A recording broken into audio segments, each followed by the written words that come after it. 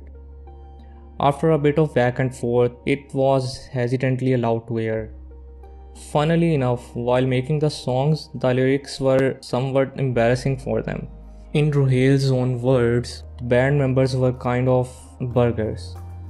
And through what I have seen during my month-long research on this subject, I wholeheartedly agree with his sentiment. Anyhow, they felt like they would never be able to show their faces due to the embarrassment. But it is for the audience to decide whether the song was good or not. All they could do now was wait until the big day. 14th of August 1987. 5 videos air on television to celebrate 40 years of Pakistan, with one of them by Vital Signs. The big question is, will people appreciate their work, or do people agree with Zia and the PTV censorship board about Western culture and music? The responses started coming through on the phone. It was an instant hit. 90% of the calls were for their song, fittingly titled Dil Dil Pakistan. They had won the contest. Even the extreme conservatives didn't mind the guitar and drums. It sounded good and it evoked hope in people. This is exactly what was needed for a breakthrough. A variety of factors made it perfect. Firstly, it was good, and secondly, it was fresh for the people. It was rooted in hope while being grounded in culture. It was appealing to everyone. The song would grow to become one of the most popular Pakistani patriotic songs. In 2003, the BBC World Service held a poll online of the world's top 10 popular songs. Dil Dil Pakistan ranked third, outranked only by an Irish and Hindi patriotic song. But we are getting ahead of ourselves. Right now, during 1987, this music thing, it was still a hobby for them. Junaid was studying engineering in UAT and Nusrat was training to be an airline pilot. And Nusrat decided to pursue his career and left the band. He would go on to become a great pilot. And while they were able to convince Junaid to stay, they needed to have a replacement. They knew about Salman Ahmed, who was a medical student at King Edward, and got him to replace Nusrat. I said we would come back to him again, right? Salman would be the new guitarist. In 1988, Salman officially joined the band and they decided to move to Salman's place in Karachi. Shoaib Mansoor knew Mansoor Bukhari from EMI Records. They got 1.5 lakh rupees in royalty in advance from EMI along with unlimited studio time to record their album. It was a huge deal and they got to work. Things would also change during this time. Zia would die in a plane crash in 1988. After Zia's death, Benazir Bhutto was elected as the Prime Minister of Pakistan, and promptly after, they got a call from Iwan Sadr, the presidential palace. Benazir wanted them to play Dil Dil Pakistan in front of an audience which would be televised by PTV. It would also be played in part during the 9 PM news, which was a huge deal. They were riding a high wave. That day, PTV kept getting calls all across the nation praising the boys for their work. They were in the limelight at this time. So they released their first album in 1989. And the big question was, would the album really do well? Or would Dil Dil Pakistan be what they were going to be known for? I mean, it has been 2 years since Dil Dil Pakistan was originally aired after all. But it was a hit. I remember going back to Islamabad the day it was released. We went to Jinnah market and we heard Kori playing in 3 or 4 cars. We couldn't believe it, said Rohil. The album would go on to sell millions. Meanwhile, they would continuously get offers to play all across Pakistan in multiple cities. They were extremely popular. PTV also got the go-ahead to air a pop concert, which would be called Music 89. It was directed by none other than Shoaib Mansoor. The popular duo Nazia and Zohaib, Vital Signs, and many other bands would perform at the show. Vital Signs would also get a short teleplay called Dhundle Raste, which would also be aired on PTV. They toured across the country that year, playing concerts in Karachi, Lahore, Islamabad, and Peshawar. But in 1990, Rohil and Salman started to disagree. They wanted to take the band in different directions. Junaid would side with Rohil, and the disagreement would eventually end up with Salman leaving the band and them having to replace him with Rizwanul Haq. They would also shift to Karachi in Junaid's apartment instead. Most of the money the band made would always be reinvested, so at this time they had no money. This time was particularly difficult for them because it was hard to try to create a new album and maintain the standard of the first. Shoaib would call their new work useless and crap after 3 months of recording. Junaid meanwhile returned to study engineering and took a full-time job. He considered leaving music for good. Rohil was left alone during this time to finish up the album, along with Asif, who was the engineer. He would call this to be the toughest time for the band. But they released the album. You know what? Again, it got to be a huge commercial success. The band was not only going to tour the country, they were also going for a US tour. This was the first band to do so. So Junaid would rejoin the band, leaving engineering for good. They could now think of making music a career path for themselves. They would go on to release their third album afterwards. It was titled Itebar after a song of the same name. They started their nationwide tour and they had the highest number of concerts in 1993. Rizwan would then leave the band because he was based in Islamabad. Flying him out to Karachi for recordings was really expensive. During this time, the band would keep seeing many switches and disagreements. At one point, even Rohil decided to leave after branching out to other endeavors and not going on a US tour with the rest of the band. Amir Zaki would then also be replaced with Asad Ahmed in 1984. Rohil would however come back, but Vital Signs wasn't the only player in the game at this time. Remember Music 89? There were many other bands at the time as well. Each band member that left Vital Signs would also join a different band or create their own. Remember Salman Ahmed? In 1993, he was recording the second album for his new band, a small band called Junoon. It was at the same time when Rohil was starting his studio. Junoon would then make a breakthrough in 1996 with Jazba, which became the song for the 1996 World Cup. But let's roll back. Back in 1995, Vital Signs released their fourth album called Hum Tum.